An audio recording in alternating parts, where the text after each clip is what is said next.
Hi, third grade. This week we're going to be focusing on multiplication of a 2 by 1. Okay? And this week the focus is solving multiplication 2 by 1 using arrays. So who's ready to learn? Okay, so here we're going to practice how to solve a multiplication problem of a 2 by 1 using arrays. So here I have 23 times 4. And if we remember our commutative property, we know that that could also be 4 times 23. It's going to give us the same answer. So we can model it either way. So I know I have 4 times 23. So I know I have 4 rows of 23 each because we're talking about arrays, right? So here I have my base 10 blocks, and I know I have 1 row, 10, 20, 1, 2, and 3. 1 row. But how many of these do I need? I need 4 of them, right? So I'm going to get more and start building my rows. So I have 1 row. Here's my second row. 2 and 3.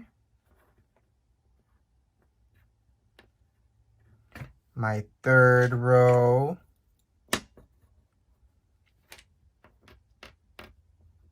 See how I'm building my array? And my fourth row.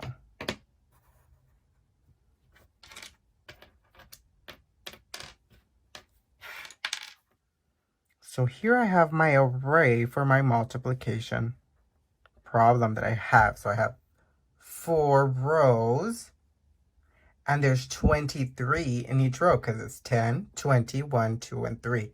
So now we have to put all of this together, and we're going to make a tens equation according to our place value, a ones equation, and then we're going to find our total. So let's go back. Remember, 4 rows of 23 each. This is our array. So let's see our tens equation. We're only going to count our tens. So how many tens do we have? I see 1, 2, 3, 4, 5, 6, 7, 8 tens. And these are 10, so each of them, each value of those are 10. So 8 times 10 is 80. Now let's go to our ones.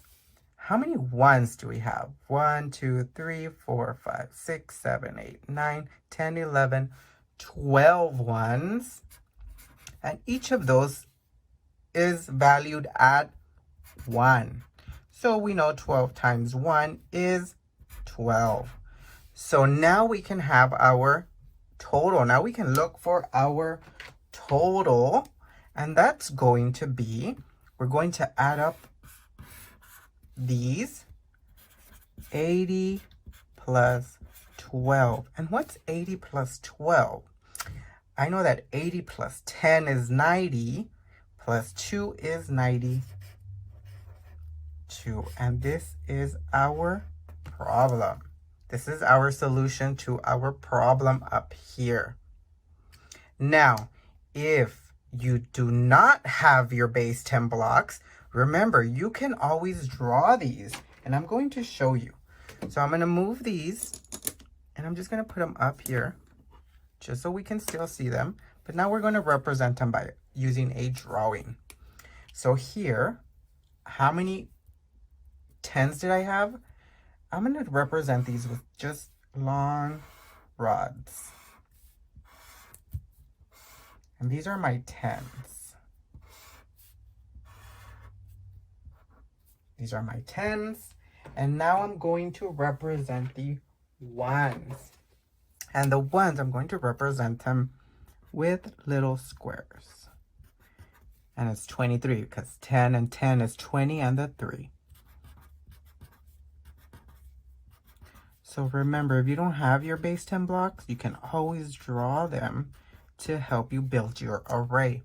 And here is our array for our problem of 4 times 23, or 23 times 4. Because if you remember our fact families, doesn't matter the order of your factors, you're still going to get the same product.